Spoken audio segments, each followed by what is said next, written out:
मेरा नाम प्रिया है। मैं एक मिडिल क्लास फैमिली से बिलोंग करती हूँ। मेरे फैमिली में मेरे माता पिता और मेरे भैया भाभी और मेरी एक बड़ी बहन है। हम सब बिहार के एक छोटे से गांव के रहने वाले हैं। मेरे भैया की शादी हो गई है और मेरी बहन की शादी फिक्स हो गई है, जो कि अगले महीने में ही है। मेरे घर में मेरी बहन की शादी की जोरों शोरों से तैयारी चल रही थी। मेरी बहन की शादी मात्र 19 साल की उम्र में हो रही थी। मैं अभी 16 साल की थी और 10th क्लास में पढ़ती थी। मेरी बहन की शादी बहुत ही धूमधाम से हो गई। घर में जितने भी रिश्तेदार आए थे, सब माँ से बोलने लगे कि अब तुम अपनी छोटी बेटी की शादी की तैयारी करो। पर मैं सबको पलटकर जवाब दे देती थी कि मैं अभी पढ़ना चाहती हूँ, अभी मेरी उम्र ही कितनी है, आप लोग क्यों मेरे शादी के पीछे पड़े हैं। इस पर मम्मी मुझे डांट कर चुप करा देती। पर सच कहूँ तो मुझे बहुत बुरा लगता। आखिर मेरी उम्र ही कितनी थी, मात्र 16 साल, और यह लोग शादी के पीछे पड़ गए थे। मेरा बोर्ड का एग्जाम मेरे सर पर था। मुझे अच्छे से उसकी तैयारी करनी थी। इसके लिए मैंने अपना पूरा जी जान लगा रखा था कि इसी बीच अचानक मेरे साथ कुछ ऐसा हुआ जिसका प्रभाव मेरे पढ़ाई पर पड़ा। मेरे स्कूल का एक लड़का खुलेआम सबके सामने मुझे प्रपोज कर दिया। यह खबर आग की तरह फैली। मेरे माँ ने मुझे बहुत डांटा। उन्होंने तो यहाँ तक कह दिया कि अब तुम्हारी पढ़ाई बंद, अब एक अच्छा सा लड़का देखकर हम तुम्हारी शादी कर देंगे। इस पर मैं बहुत ज्यादा रोई थी। मैंने माँ से कहा, आखिर मेरा कसूर क्या है। मैं नहीं गई थी उस लड़के के पास और ना ही मैंने कोई गलत काम किया है। अगर कोई लड़का किसी लड़की को बदनाम करता है तो इसमें लड़की की क्या गलती है। इस पर माँ ने कहा, एक लड़की की यही गलती है कि वह एक लड़की है। हमारे समाज वाले कभी भी किसी लड़के पर उंगली नहीं उठाएंगे, और अगर एक लड़की निर्दोष भी हो तो यह समाज वाले उसे कहीं भी मुंह दिखाने के लायक नहीं छोड़ते। फिर मैंने माँ से कहा, तो क्या हम समाज के डर से जीना छोड़ दे। इस पर माँ ने कहा, नहीं, हम समाज के डर से जीना तो नहीं छोड़ सकते, पर समाज के अनुसार चल सकते हैं। अब मैं कोई भी बहस तुम्हारे साथ नहीं करना चाहती, जाओ यहाँ से। मैं अपने कमरे में आकर बहुत ज्यादा रोई। मेरी आंखें भी सूज गई थी। मैंने आज पूरा दिन खाना भी नहीं खाई, पर इससे मेरे माँ पापा को कोई लेना देना नहीं था। उन्हें तो बस समाज की ही पड़ी थी। मुझे रोता हुआ देखकर भैया मेरे साथ खड़े हुए और माँ पापा से बात कर मुझे 10वीं की बोर्ड परीक्षा दिलवाया, जिसमें मैं अच्छे नंबरों से पास हुई।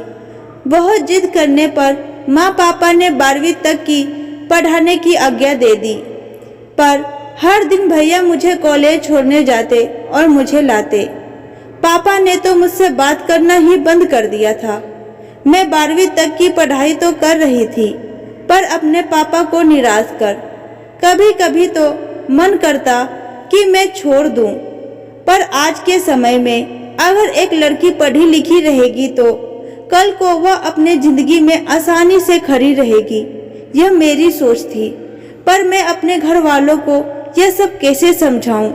कोई भी मेरी बात समझने को तैयार ही नहीं था। खैर, 12वीं का बोर्ड एग्जाम भी मैं अच्छे नंबरों से पास कर ली। उसके बाद घर में मेरी शादी की तैयारी चलने लगी थी। समाज वालों का पूरा दबाव था कि अब अपनी बेटी की शादी कर दो, ऐसे भी वो पूरे गांव में बदनाम है। माँ पापा समाज के दबाव में आकर हमारे बगल वाले गांव में ही मेरी शादी फिक्स कर दी। लड़के की एक छोटी सी राशन की दुकान थी, जिससे उनका रोजी रोटी चलता था। उनके माँ पापा और 2 बहनें थीं। दोनों बहनों की शादी हो चुकी थी। घर में अब बस मेरे पति और मेरे सास ससुर ही थे। लड़का देखने में भी अच्छा था। माँ पापा ने मेरी शादी उस लड़के से कर दी, जिसका नाम राजेंद्र था। राजेंद्र अच्छा लड़का था, उसमें कोई भी बुरी आदतें नहीं थी।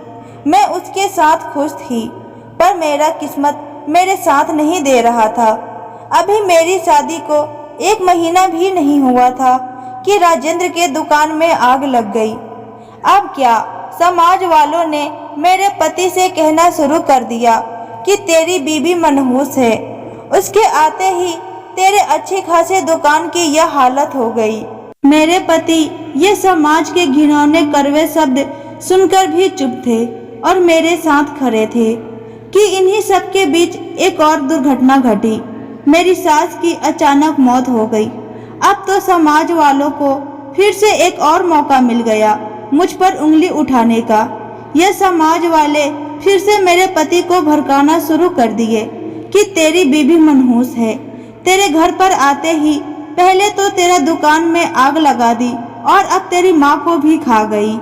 इसे छोड़कर तू दूसरी शादी कर ले। ऐसी औरत को तो घर से धक्का मार कर निकाल देना चाहिए। इतना सब कुछ सुनने के बाद भी मेरे पति मेरे साथ खड़े थे। हमारी हालत बहुत ज़्यादा खराब हो गई थी। हम एक एक निवाले के मोहताज हो गए थे। इस मुसीबत भरी घड़ी में मेरे मायके वालों ने हमारा साथ दिया। मेरे ससुराल में राशन और ज़रूरत की चीज़ें पहुंचाई। एक दिन मैं अपने पति से बोली कि क्यों ना हम लोग लोन लेकर कोई बिजनेस खोले। फिर मेरे पति ने कहा, अगर वह बिजनेस नहीं चला तो हम क्या करेंगे, लोन कहाँ से चुकाएंगे। इस पर मैंने अपने पति से कहा कि हम कोई ऐसा बिजनेस खोलेंगे जो हमारे एरिया में ज़्यादा ज़रूरी हो। हम दोनों अपने बिजनेस का आइडिया सोचने लगे कि आखिर कौन सा बिजनेस एक गांव के लिए सही रहेगा। तो मेरे दिमाग में एक सुझाव आया। मैंने अपने पति से कहा, मैं 12वीं तक पढ़ी हूँ और आपने डिप्लोमा किया हुआ है। क्यों ना हम दोनों मिलकर एक स्कूल खोले। हमारे गांव में स्कूल नहीं है। हमारे गांव के बच्चे दूसरे गांव के स्कूल में पढ़ने जाते हैं। मेरे पति ने सहमति जताई। हमने बैंक से करीब 10 लाख का लोन लिया। उस 10 लाख में से हमने एक अच्छा सा जमीन देखकर जमीन खरीदा और फिर बाकी के बचे पैसों से 1 मंजिल का स्कूल बनवाया। स्कूल की ओपनिंग के लिए हमने करीब 4-5 गांव घूम घूम कर अपने स्कूल का प्रचार किया। स्कूल की ओपनिंग हमने करीब 1 महीने बाद रखी थी और ओपनिंग से पहले हमने एडमिशन का समय रखा था। पर इस 1 महीने के बीच में मात्र 10 बच्चों ने ही एडमिशन करवाया था और वह बच्चे भी हमारे ही गांव के थे। देखा जाए तो हमारा गांव बहुत बड़ा था, जिसमें 500 से भी ज़्यादा बच्चे होंगे। हमें बहुत अफसोस हुआ कि हमारे गांव वाले ही हमारे साथ खड़े नहीं हैं। गांव में विकास न होने का सबसे बड़ा कारण यही है कि गांव वाले कभी भी इकट्ठा होकर नहीं लड़ते, बस एक दूसरे को देखकर जलते रहते हैं। खैर, हमने उन 10 बच्चों से ही अपने स्कूल की ओपनिंग की। डिमोटिवेट तो बहुत हुए थे, पर उस समय वह 10 बच्चे हमारी जिम्मेदारी थे। उन 10 बच्चों का भविष्य हमारे लिए ज़्यादा इम्पोर्टेंट था। हमने उन 10 बच्चों को ही पढ़ाना शुरू किया और कोशिश की कि हम उनको बेहतर शिक्षा दे पाए। हमारी पढ़ाई बहुत दिन पहले छूट गई थी, इसलिए हमें पढ़ाने में थोड़ी दिक्कत होती थी। हम रात को पहले खुद पढ़ते थे और अगले दिन हम फिर बच्चों को पढ़ाते थे। 1 साल बाद एग्जाम में उन 10 बच्चों में से 8 बच्चे अच्छे नंबर से पास हुए। उन 2 बच्चों का भी नंबर अच्छा आया था, पर यह 8 बच्चे उन दोनों बच्चों से काफ़ी आगे थे। धीरे धीरे हमारा स्कूल पुराना होता गया और आसपास के गांव से भी बच्चे आने शुरू हो गए। करीब 5 साल की मेहनत लगी हमें अपने स्कूल में 150 बच्चे इकट्ठा करने में। हमने तो 5 टीचर भी हायर कर लिए थे। इन 5 साल में हमारे ऊपर बहुत सी मुसीबत भी आए और बहुत सी खुशियाँ भी आई। खुशियाँ यह थी कि हमारा स्कूल अब पहले से अच्छा चलने लगा था और मैं अब 2 बच्चों की माँ बन चुकी थी। मेरी दो बेटियाँ थी, एक 4 साल की और एक 1 साल की। मेरी 4 साल की बेटी हमारे ही स्कूल में पढ़ने जाती। अब मैंने पढ़ाना छोड़ दिया था। मैं अब बच्चों को ही संभालती। हमारा लोन भी धीरे धीरे खत्म हो रहा था, पर मुसीबत है कि जाने का नाम ही नहीं लेती। इस मुसीबत ने तो मुझे बिल्कुल ही तोड़ कर रख दिया था। मेरे पति को अचानक हार्ट अटैक आया और उनकी मृत्यु हो गई। वह दो बच्चों को मेरे सहारे छोड़कर चले गए। मैं अब बेसहारा हो गई थी। मेरे ससुराल वालों ने मेरा साथ छोड़ दिया। पति के जाने से हमारे स्कूल पर भी बहुत बड़ा प्रभाव पड़ा। मैं पति के गम में इतना डूब गई कि मुझे कुछ भी दिखाई नहीं दे रहा था। हमारे समाज वाले मुझे नीचा गिराने का एक भी मौका नहीं छोड़ते। मनहूसियत तो मेरे नाम के आगे ही चिपका दिया था।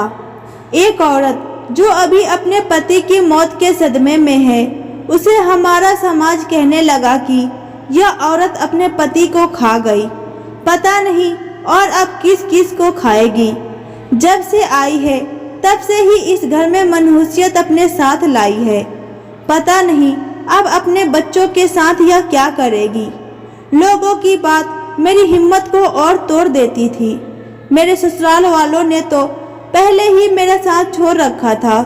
इस समय मेरे साथ खड़ा था तो सिर्फ मेरा मायका वाले, मेरे बहन और मेरे भैया भाभी, जिन्होंने मुझे संभाला और मुझे अपनी लड़ाई लड़ने की हिम्मत दी। मुझे दिखाया कि मेरे सामने दो बच्चों की जिंदगी है।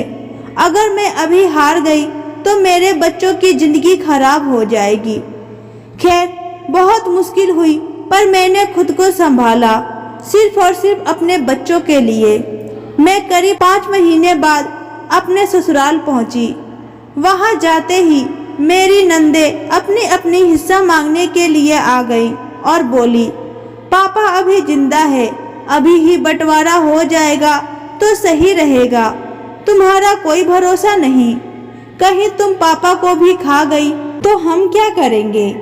मुझे अपनी नंदों की बात बहुत बुरी लगी, पर मैं यह कड़वी घोट पीकर चुप रही। मेरे ससुर ने उनके पास जो भी जायदाद था उसे 3 टुकड़ों में बांट दिया। मेरे ससुर के पास ज्यादा जायदाद नहीं था। हमारा जो ये घर था और बाकी 1-2 जगह खेती थी। मेरा स्कूल अब बहुत ज़्यादा डाउन हो गया था। मुझे अब शुरू से उसे फिर से उठाना था, पर इस बार मैं अकेली थी। मेरा साथ देने के लिए मेरे पति नहीं थे। बहुत हिम्मत कर मैं गांव-गांव अपने स्कूल के लिए घूमी और लोगों से विनती की कि वह फिर से अपने बच्चे को हमारे स्कूल में पढ़ने भेजे। ज़्यादातर लोग तो एक ही जवाब देते कि अब अकेले कैसे संभालोगी। मैं सभी माताओं और पिताओं को यह वचन देती कि मेरे पति के ना रहने से उनके बच्चे के पढ़ाई पर कोई भी असर नहीं पड़ेगा। कुछ लोग तो विश्वास कर अपने बच्चे को पढ़ने भेजे, पर कुछ लोग नहीं भेजे। इस बार मेरे स्कूल में मात्र 45 ही बच्चे आए थे। मैंने जो अपने स्कूल के लिए टीचर हायर किए थे, फिर से उन टीचरों से विनती कर उन्हें अपने स्कूल में फिर से हायर कर ली। हमारे समाज में एक अकेली औरत, खासकर एक विधवा औरत को यह समाज वाले बिल्कुल भी इज्जत नहीं देते। मैं हर दिन लोगों के मुंह से अपने बारे में बुरा भला सुनती। किसी को पलटकर जवाब दे देती तो किसी को नहीं देती। मैंने एक कहावत सुनी थी। मेरे पापा कहते थे कि जब कोई कामयाबी के तरफ बढ़ता है तो हमारा बुरा चाहने वाले लोग जल उठते हैं और हमारे रास्ते में बहुत सी बाधाएं लाने की कोशिश करते हैं। अगर जब हमारे साथ ऐसा हो तो हमें समझ जाना चाहिए कि हम कामयाबी के बहुत करीब हैं। उस समय हमें हिम्मत नहीं हारना चाहिए, बल्कि डटकर खड़ा रहना चाहिए। मैंने भी वही किया। मेरे रास्ते में जितने भी समस्या आई, मैं सबका डटकर सामना की और अपना कदम आगे के तरफ बढ़ाती गई। करीब 10 साल बाद आज मेरा स्कूल बड़े बड़े स्कूलों के नाम में गिना जाता है। मेरे स्कूल में आज के समय में सारी फैसिलिटी मौजूद है। मैंने अपना पुराना वाला स्कूल तोड़वाकर और भी जमीन लेकर एक बहुत बड़ा स्कूल खड़ा कर लिया है, जहां करीब हजारों बच्चे पढ़ने आते हैं। उन हजारों बच्चों का भविष्य मैं बेहतर बनाने की पूरी कोशिश करती हूँ। दोस्तों, हमारा समाज कभी भी एक औरत का साथ नहीं देता। पुरुष कुछ भी कर ले वह सही होता है, और एक औरत जब तक डर डर कर जीती है तब तक यह समाज वाले उसे डराते रहते हैं। जब वही औरत डट कर समाज वालों का सामना करती है तो कामयाब औरत बनती है। हमारे समाज में एक विधवा औरत को किसी भी चीज की छूट नहीं दी जाती। ना तो वह रंगीन कपड़े पहन सकती है, ना वह मेकअप कर सकती है, और ना ही अपने हाथों में चूड़ियां पहन सकती है। यहाँ तक कि नेल पेंट भी नहीं लगा सकती। किसी भी शुभ काम में उस औरत को नहीं बुलाया जाता।